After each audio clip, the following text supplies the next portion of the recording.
En aquellos años terribles de la independencia americana, las fronteras entre las colonias españolas se borraron, porque todo el continente se volvió un gigantesco campo de operaciones contra el Imperio Español.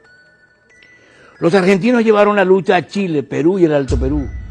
Los colombianos con Bolívar fueron a libertar a Venezuela y luego los venezolanos fueron a libertar a Colombia y más tarde Ecuador, Perú y Bolivia. En ese ejército de venezolanos cabalgaba y combatía el afrodescendiente Leonardo Infante, el Negro Infante, cuyo lugar de nacimiento se disputan varios pueblos llamados Chaguaramal en el oriente de Venezuela. Infante se unió a las tropas patriotas cuando tenía 17 años y desde 1812 hasta 1824 sirvió bajo las órdenes de Mariño, Páez, Bolívar, Flores, etc. Y participó con su lanza en no menos de 48 batallas y combates, entre los que destacan Carabobo, La Puerta, Urica, Juncal, San Félix, Rincón de los Toros, que será del Medio, Pantano de Vargas, Boyacá, etcétera, etcétera. En esos años de marchas y contramarchas, al sol, lluvia, polvo, hambre y peligro, Infante ascendió de soldado raso a coronel, a fuerza de arrojo y valentía. Crecido en la guerra y matando al arma blanca, no era un hombre culto, ni siquiera educado, sino como se esperaba que fuera, una fiera apenas domada por la disciplina militar. Entre 1820 y 1824 estuvo guerreando en Pasto y el Ecuador a las órdenes de Bolívar y del general Juan José Flores, recibiendo en la acción de Quilcacé en el Cauca varias heridas graves. Quedó cojo y solo podía caminar con gran dificultad ayudándose con un bastón. Terminó su carrera de armas y fijó residencia en Bogotá. Pero a Leonardo Infante, por ser negro, le cayó todo el peso de los prejuicios de las oligarquías locales contra los venezolanos, que en las campañas libertadoras habían invadido y ocupado gran parte de América del Sur y que eran una masa igualitaria de todas las razas y colores. A ese secreto sentimiento antivenezolano se sumaba, en el caso de Infante, su enemistad personal con el general Francisco de Paula Santander, a quien Infante había acusado de cobarde bajo el fuego y delante de las tropas en la batalla de Boyacá y Pantano de Vargas. Incluso lo había tomado por la pechera y le había dicho que fuera a ganarse las charreteras bajo el fuego como todos los demás.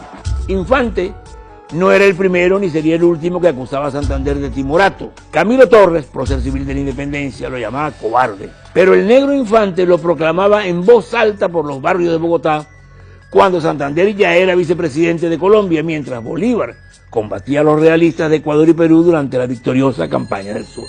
Y así ocurrió que en un local nocturno del barrio de San Victorino, en Bogotá, Infante tuvo un encontronazo por asunto de faldas con el teniente venezolano Francisco Perdomo. Perdomo se alejó rápidamente para evitar una pelea, pero apareció asesinado y robado al día siguiente bajo un puente de la ciudad. Sin denuncia, sin pruebas, sin testigos, salvo uno que dijo haber visto correr al cojo Infante. Las autoridades lo acusaron de asesinato y dieron inicio a uno de los juicios más irregulares e injustos de la nueva república, movido por la mano del llamado hombre de las leyes, Santander. El proceso, por ser Infante coronel vivo y efectivo, debió tener dos generales presentes que no estaban, y cuando el defensor, el doctor Miguel Peña, presidente de la Alta Corte, denunció esa falla, inmediatamente se montó otro juicio con la presencia de dos generales afectos a Santander. Bolívar, desde el sur, le escribe a Peña: dígale usted a Infante que nadie lo amaba ni estimaba más que yo, pero que nadie era más feroz que él. Porque en efecto, el Negro Infante no había conocido otra crianza que la guerra ni otra pluma que la lanza. Hoy podemos consultar las actas del juicio y comprobar que fue un adefesio jurídico cuyo resultado era el de esperar. Leonardo Infante fue condenado a muerte. El 26 de marzo de 1826, el reo, con su uniforme de coronel, fue conducido por el camino más largo hacia el patíbulo. Durante el trayecto, Infante no cesó de repetir: Dios me juzgará por todos los hombres que he matado, pero hoy muero por Perdomo, a quien no maté.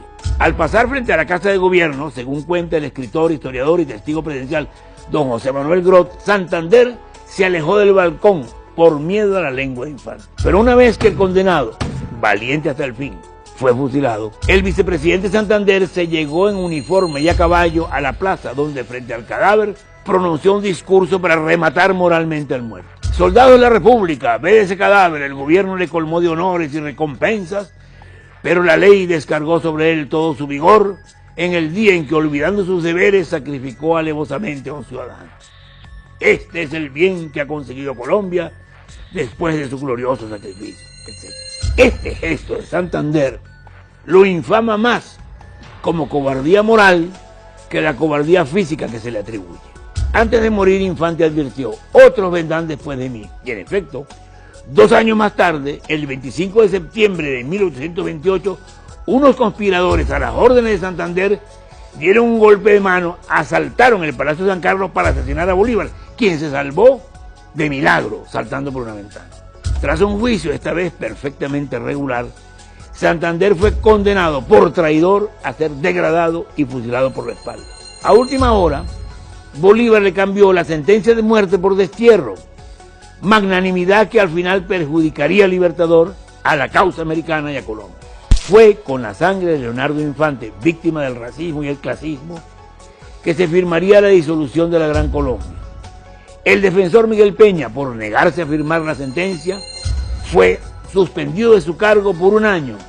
Entonces abandonó Bogotá y terminó aliándose con el general Páez para separar a Venezuela de Colombia. Muertos Infante, Sucre y Bolívar, llegó el triunfo de Santander, el hombre de las leyes, aliado de los Estados Unidos e implicado en corruptela con la deuda externa.